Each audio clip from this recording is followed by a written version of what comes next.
Several years ago, I was in a guitar clinic, and one of my heroes was playing, and he's playing all this complicated stuff. And when asked, "Hey, what are you playing right there?" I remember him saying, just key of C. And that really blew my mind, because in that moment, I realized, man, this guitar hero of mine is playing some pretty complicated, extravagant stuff, but he's thinking about it very simply. And so that's what I'm going to talk about today.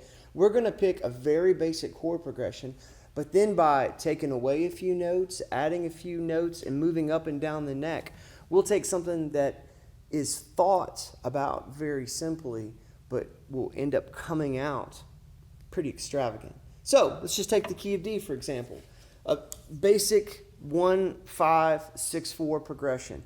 If you're thinking, well, when will I ever play that? Probably for the rest of your life.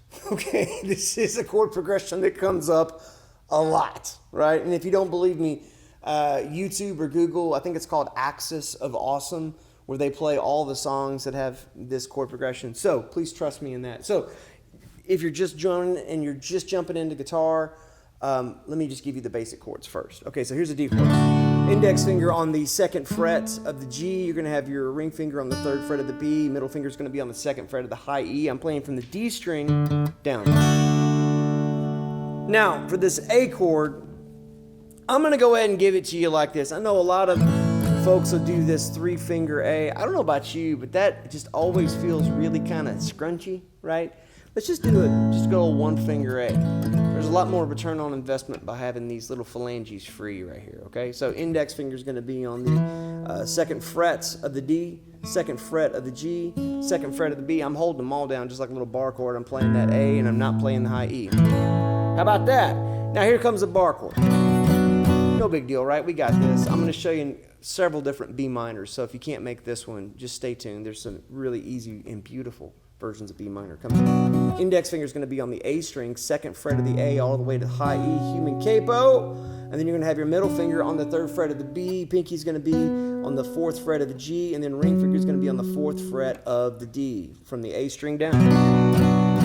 And then let's do this G, kind of the more than words G, right? If you don't know that song, come on now, extreme, Nuno Beck chord. This is going to be middle finger on the low E, 3rd fret, index finger, A string, 2nd fret. The D and the G are open. My ring finger is going to be on the 3rd fret of the B, hitting that D note. And then my pinky is going to be on the 3rd fret of the high E. So there they are. All right, so that is the basic foundation of what we're doing. So from this point, we're going to start to kind of add a little harmonic interest.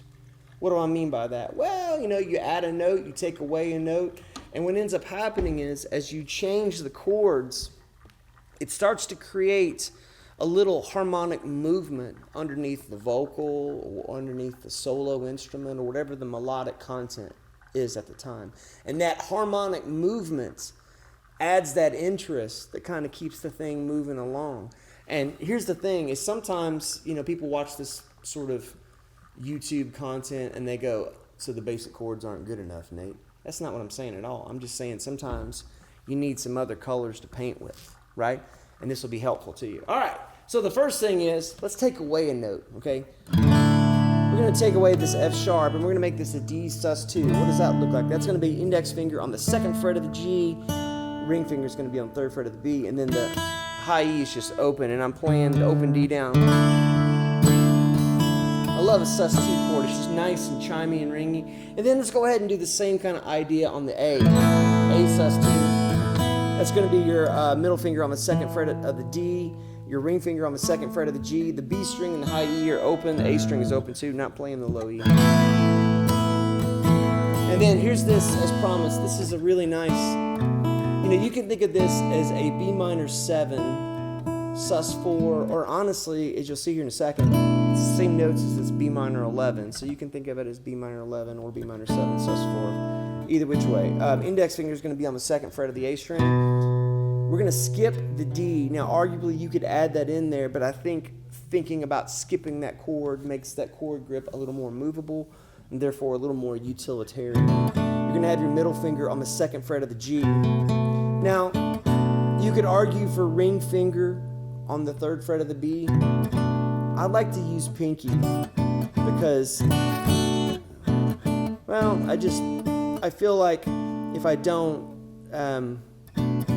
he gets left out enough, doesn't he? Pinky just barely gets invited to any parties. Let's put the pinky on the 3rd fret of the B right there. Right? It ain't gonna hurt nothing.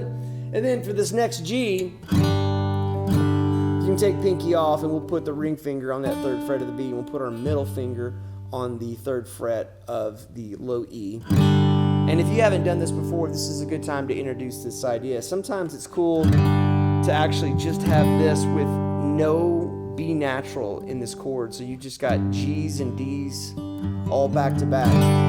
Makes it ring a lot more. It's great for recording. Trust me on that. It kind of just sits in a mix really nice. My middle finger is actually dampening the A just by the arc of it. And then for this particular example, let's make it a 6 and add that high E in there so the whole thing is...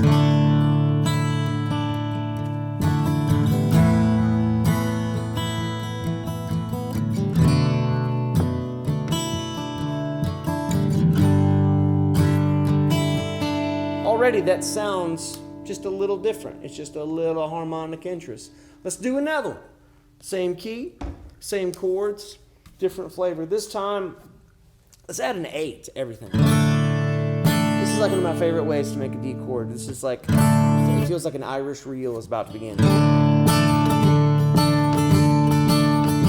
Well, there were 2 lives on a boat. Anyway, index finger is going to be on the G string of the 2nd fret. I've got the open D string ringing. I'm going to have my middle finger on the 3rd fret of the B. I'm going to have my pinky on the 5th fret of the high E. Right? Can't beat it. And then the next one, A, look out. Super simple. Pinky stays where he's at on the 5th fret of the high E. Index finger is going to lay on the G, the D, the G, and the B. One finger. And then I'm going to have that open A string. Right? And then for this B minor, a couple schools of thought on this. I'm going to give it to you the way that I would do it. You can do it with, the way that I like to do it is index finger on the 2nd fret of the A. I'm skipping the D. Middle finger is going to be on the 2nd fret of the G. And then ring finger is going to be on the 3rd fret of the B. This is a moment ago when I said, you can use your ring finger because if your pinky is still wanting to play, put your pinky then on the 5th fret, like that. And I can feel somebody right now going, too stretchy. Well, if you wanted to, you could lay your index finger here across. You just have to be mindful to not play those D and G strings. But I think that sounds great. And then for this G, this is kind of cool. Same thing we did a second ago, but this time it's going to be index finger on the 3rd fret of the low E, and then my middle finger is going to be on the 3rd fret of the B, and then pinky's going to stay on the 5th fret of the high E. And again, index finger is muting that A just by virtue of the arc that's there. So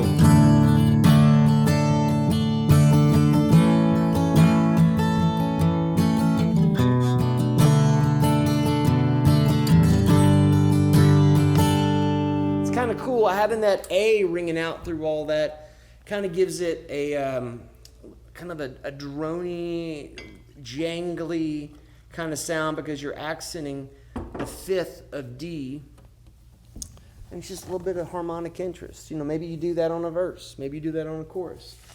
Here's some more. Now, we're going to leave this position, and we're going to scoot right up here into the middle of the neck.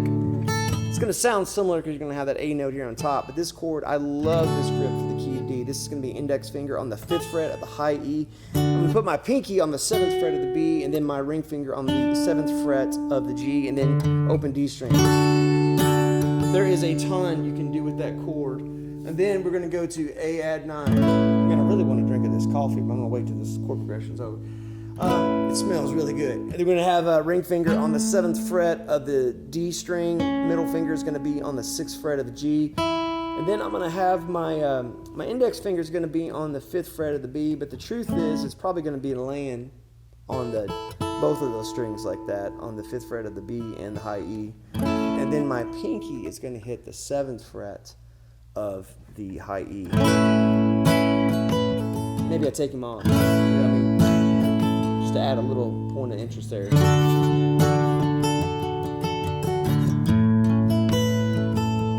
And right there is the beginning of this idea of having a little bit of chord movement that doesn't dramatically impact the quality of the chord, but creates just enough harmonic interest to have the ear lean in a little bit. Let's have a cup of coffee. Oh, mercy, that's good. All right, now we need a B minor. Well, we were just doing this thing a second ago. Let's see where we had this guy here like this. Let's simplify that. Let's do this. Now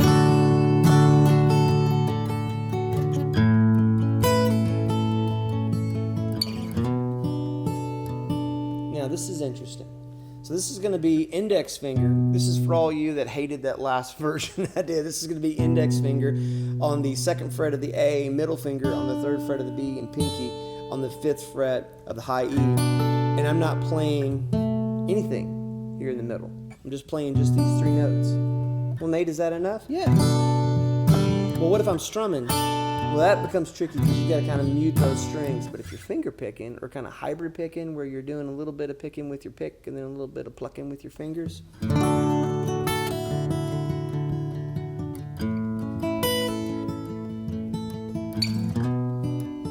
Not a problem, right? And then when you get to this G, let's do let's do a G major 7. What does that look like? Well, that's going to be middle finger on the 3rd fret of the low E, and that's going to be ring finger on the B string, 3rd fret, and then index finger is going to be on the 2nd fret of the high E. You know what? And here's another variation. All of that same stuff at the beginning. This. And then do your B minor 11 right here. Let's do middle finger on the 7th fret of the low E, ring finger on the 7th fret of the D, pinky's going to be on the 7th fret of the G, and then index finger is going to be on the 5th fret of the B string. And because it's playing this E note, you can also play the high E open too. And right here, if you wanted to, you could, if you wanted to kind of close this off, bring it back, you could lay this index finger here across from the D to the high E, and then I can put my pinky on the 8th fret of the B string, and then my ring finger on the 7th fret of the G. So what's that sound like?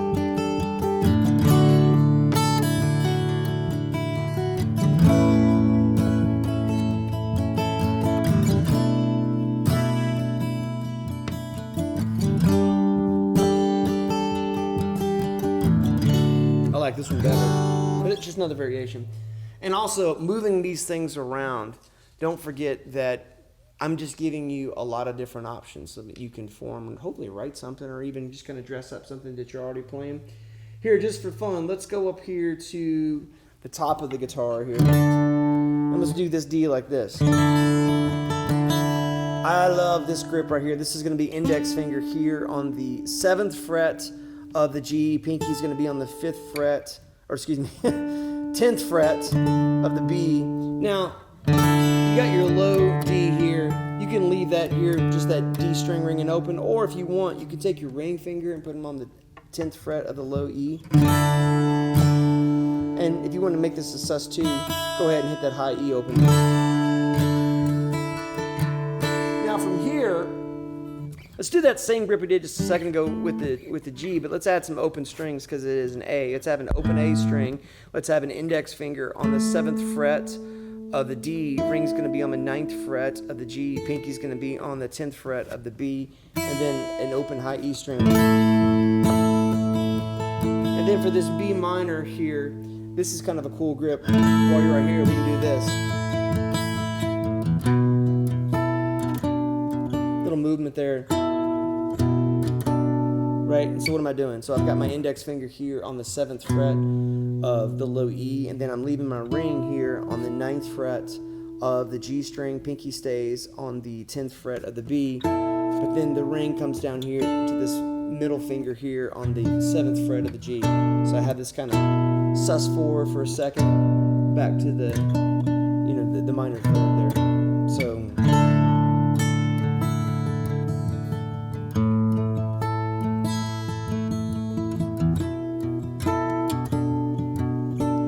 G, I could do this kind of thing here while I'm here. This is going to be a ring finger on the 10th fret of the A string. And then I'm going to let that D go ahead and ring. Or, you know what, arguably, if you end up muting it, it's not the end of the world. But if you can't let it ring, it's kind of cool. And then I'm going to have my index finger here on the 7th fret of the G. Pinky is going to be on the 8th fret, or excuse me, the 10th fret of the B. I don't know why I have such a hard time with the 10th fret of the B string. I'll have to make that a t-shirt. Just have like a chord tab, and then just has the 10th fret of the B. And it just says, get it together, man. And right there, with your pinky on that 10th fret of the B, you can also, if you want to make that kind of a G6 sounding thing, you can let that high E ring too if you want, or just leave it here in the middle. So that whole thing sounds like this.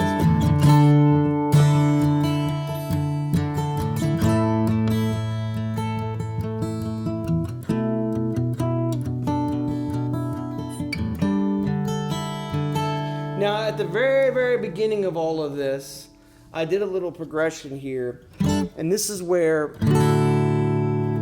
multiple smaller ideas start to kind of become thought of as this whole little passage here is this chord. And I'll show you what I mean. Let's start with this D chord. One of my favorite ways to play a D chord way up top here. This is going to be, let's use our middle finger on that 10th fret of the B, and then let's have our ring finger on the 11th fret of the G with an open D string and an open high E.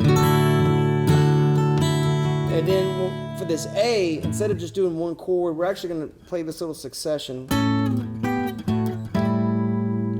And I did a lesson on thirds, on major thirds moving around, but also thirds, you know, having different properties, like where they can sound like a dominant 7. And this is one of those examples where you have, basically what I'm doing is I'm moving from this, kind of this, I'm thinking of this as an A to like an A7 to an A6 to an A7, but really I'm just thinking A, right? That's all I'm thinking, right? And so what is this? Well, I've got my middle finger is going to be on the 10th fret of the B. My ring finger is going to be on the 11th fret of the D. I'm going to play the A string open, and then I'm going to scoot this whole shebang down here to the 8th and the 9th. So middle finger is going to be on the 8th fret of the B.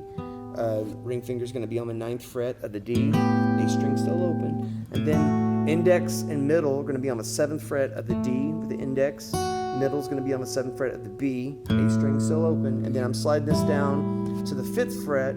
Index is going to be on the 5th fret of the D. Middle is going to be on the 5th fret of the B. A string still open. Right? And then from there, this B minor right here is kind of nice. We haven't done this yet.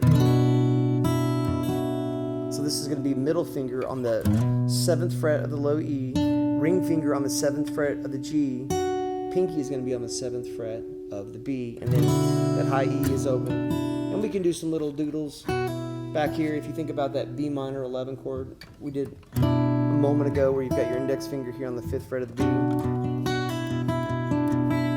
that kind of idea, and then down to this G major 7 like we did just a second ago. Just right there in that short amount of time. There's a lot of different ways. And by the way, that's not even the beginning of all the different things you can do to chords. I think one of the big ideas, my hope, a big takeaway for you is that when it comes to chords, yes, there are, 3 notes that name a triad, then you add a 7 to it, and then that becomes, and there is some specificity to the chord, no doubt about it. But the longer you kind of go down this rabbit hole of learning about chord progressions, you start to realize that there's also kind of, just like in math where you had expanded form, these activities that are sort of in a parentheses that sort of equal this chord idea. And that's really, to me, where the magic starts to happen, because then you can think very simply about a lot of different things, because your fingers have practiced, and if I do this, it sounds good over this. And when you start to add all that stuff up together, it starts to sound, like music. So I hope this encourages you. If you have questions, please put them all in the comments section. Your questions feed the fuel of the fire of the next Chords and Coffee that's coming out. If you like this sort of thing, you want to see it in multiple keys, definitely put that down there too. We're doing this every Saturday morning at 9 a.m. Central Time. Thanks for being on the live chat. And we got a saying around here, we're living life the best we can with guitar in our hand. Thank you for the privilege of your time. We'll see you next week.